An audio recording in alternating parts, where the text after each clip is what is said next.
எருசலேமை விட்டு போகாமல் என்னிடத்தில் கேள்விப்பட்ட பிதாவின் வாக்குத்தத்தம் நிறைவேற காத்திருங்கள்.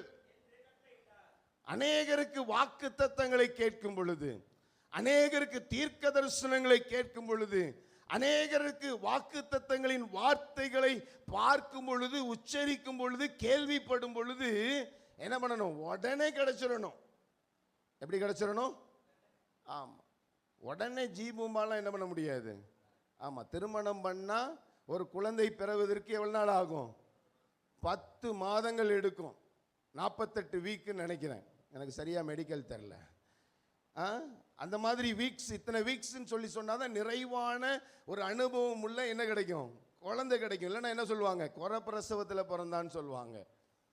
எங்களுக்கு செகண்ட் பேபி குறை பிரசவத்தில் பிறந்தது, 4 மாதத்தில் பிறந்தது.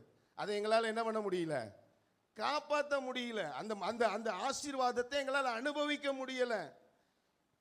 ஆனால் அதுக்கப்புறம் 2வது 3வது குழந்தை 10 மாதத்தில் பிறந்தான். இன்னைக்கும் கர்த்தர் ஜீவனோட பாதுகாத்து வராரு. அதே மாதிரி தான் அநேக நேரத்தில் நம்ம காத்திருந்து பெற்றுக்கொள்ளுகிற காரியங்கள் தான் நமக்கு நிறைவாக இருக்கும். ஆமீன் சொல்லுங்க பார்க்கலாம். ஹல்லேலூயா.